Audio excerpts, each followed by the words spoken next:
Kegiatan rohani yang diikutinya tidak hanya tentang kegiatan gereja semata, tapi bagi dirinya bisa membantu sesama yang membutuhkan adalah wujud kasih sayang terhadap sesama. Seperti apa kisah menarik yang akan saya dapatkan hari ini? Mari ikuti perjalanan saya.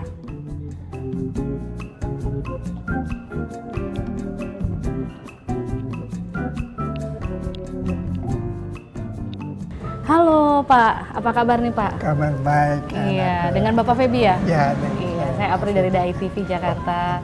Ini lagi di gereja sedang ada kegiatan apa nih hari ini? Ya, ini hari pembukaan ibadah tahun 2016 untuk warga jemaat dari sektor Paulus sampai ke Rut. Ada 10 sektor di sini dan juga BPK. Jadi pembukaan pertama tahun 2016.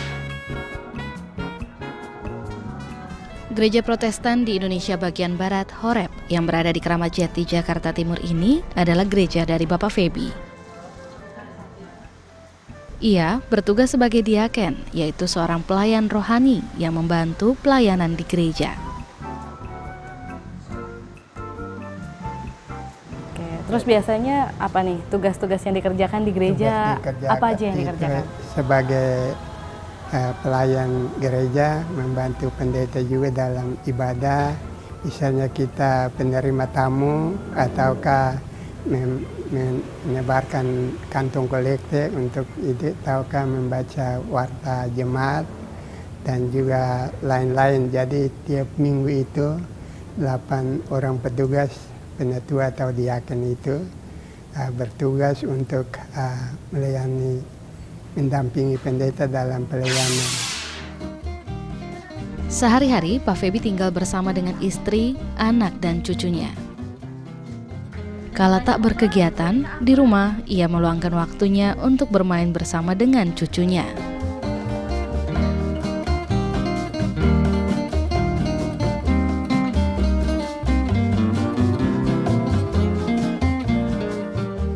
Ya, kegiatan sehari-hari itu ya dengan jaga cucu, dengan ya tugas di gereja itu, karena kami juga di sini sebagai diaken di GPB Horeb. Mantan pelaut kelahiran Maluku ini telah mengakui bahwa kehidupan ekonomi yang sulit di masa lampau kala menghadapi rintangan membuatnya belajar untuk bersyukur karena memiliki kehidupan yang lebih baik di masa sekarang. Jadi pelaut jadi dari tahun 1900 itu sudah jadi pelaut, jadi kurang lebih 25 tahun di laut. Itu dulu memang ya keadaan ekonomi itu memang lancar karena kita kerja di perusahaan asing. Saya lama juga di perusahaan Hong Kong dan jadi di Indonesia ini belum pernah, baru tahun 2001 itu baru diminta jadi bawa kapal dari Jakarta menuju Surabaya terus ke Singapura, tapi karena waktu itu perusahaan yang di Jakarta ini bikin ijazahnya, mereka berunding lagi 10 menit baru bilang oke, kalau begitu ijazahnya dicabut tapi Bapak dilepaskan. Jadi kehidupan kayak ekonomi apa waktu kita belajar kan ya aman-aman aja, karena biar saya kerja di Hong Kong tapi perusahaan tiap-tiap bulan itu dia kirim delegasi ke agen di Tanjung Priok dan ya, istri saya ambil tiap-tiap bulan. Iya, puji Tuhan karena istri saya juga dengan hemat uang yang sudah dikirim itu, dia kumpul-kumpul sampai beli ini rumah. Yang mana Pak rumahnya? Ini keluarga besar, keluarga adik, kakak kumpul ini. Oh, kumpul semua situ. Pria lanjut usia 68 tahun ini mengisi waktu luangnya juga dengan aktif sebagai relawan dari Yayasan Seci. Melalui kerabatnya, Pak Feby mengenal Seci. Tahun 2011 menjadi awal perkenalannya di Seci dengan mengikuti salah satu bakti sosial kesehatan. Ya, saya masuk Yayasan Budi Suci tahun 2011. Waktu baksos di Rumah Sakit Polri Kramat Jati. Dan pada waktu itu Ibu Mendagri bilang, Pak Febi ke Polri nanti jumpa si Song Heming. Jadi aku datang di sana jumpa Song Heming. Song Heming bilang, ya bantu aja itu, kasih kencang itu kursi untuk operasi. Jadi habis itu ya bantu sama-sama bantu kerja situ. Kursi-kursi dan itu dorong pasang itu peralatan untuk operasi katarak dan lain-lain itu ya bulan Agustus 2011 itu.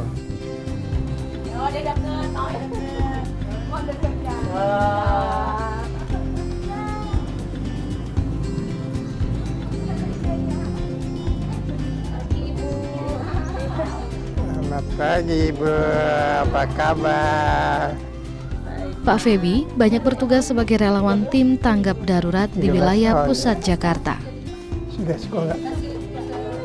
Kegiatan kunjungan kasih yang dilakukan ke para penerima bantuan pun kerap dilakukannya bersama dengan rekan relawan lainnya. Tuang itu, dia tahu. Adila cantik, Adila cantik. Oh, siapa ya? Cantik. Halo. Seperti salah satunya penerima bantuan yang kami kunjungi kali ini. Inilah rumah Dwi Tesnowati yang kami sambangi. Hampir 1 tahun jalinan jodohnya dengan Seci terbina. Bulan Februari 2015, Ibu Dwi mengenal Seci secara tidak sengaja melalui taksi yang ditumpanginya saat itu. Dikasih tahu dari supir taksi. Pas saya lagi mau kontrol ke RSCM, saya naik taksi.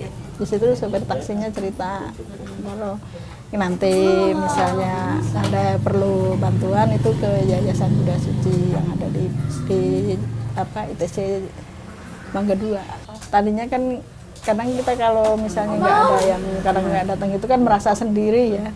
Kadang udah kita istilahnya punya anak 2 yang sakit gitu kan, merasa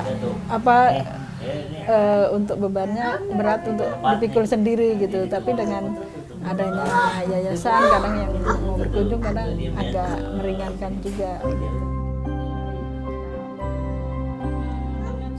Kita kata kasihan juga, tapi itulah ada kuasa Tuhan. Apa yang Tuhan buat itu baik untuk semua, jadi kita nggak usah sedih atau ini. Dan mereka juga sudah memasukkan itu anaknya atau apa itu di Yayasan Budi Suci. Ya, Yayasan Budi Suci sudah bantu itu, kita juga sangat bersyukur. Pengalamannya sebagai relawan di Seci bertemu dengan berbagai banyak orang, baik relawan maupun penerima bantuan dari berbagai latar belakang yang berbeda, membuatnya semakin mengerti akan berbagi dengan sesama. Kerendahan hatinya untuk mau belajar menjadi sosok yang lebih baik lagi mampu memberikan perubahan bagi dirinya sendiri. Kala muda dan masih bekerja, Pak Febi merupakan sosok yang cepat tersulut oleh emosi.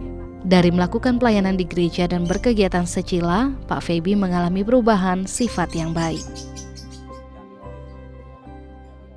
Dalam tugas itu, apalagi kita sebagai perwira 3 di kapal, jadi kadang-kadang dalam tugas itu misalnya buru-buru itu kerja salah atau apa, kita ya emosi kita juga kadang tinggi sehingga langsung tegur atau men-stop akan pekerjaan mereka. Tapi sesudah masuk jadi pelayan, ya Tuhan sudah memanggil kita untuk melayani dia dan juga masuk relawan Budi Suci ini, maka kita mengurangi emosi dan lain-lain itu.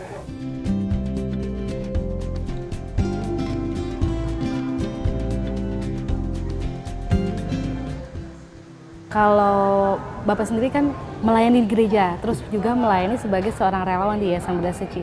Ada perbedaannya nggak? Sebenarnya tidak ada perbedaan. Ya, kita semua bekerja untuk melayani Tuhan dalam hal ini sesama manusia dan juga untuk memberitakan kebenaran Injil dalam tugas kita setiap hari.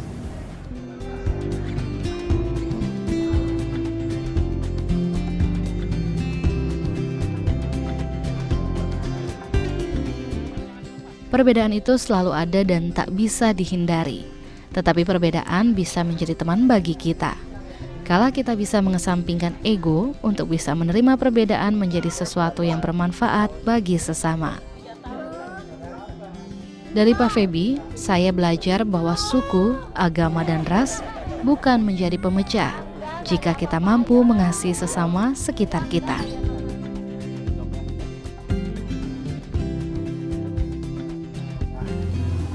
Apalagi pergaulan di Yayasan Buddha Suci ini nggak bedakan antara ras, suku atau agama-agama, jadi sangat bergembira juga untuk masuk menjadi relawan di Yayasan Buddha Suci.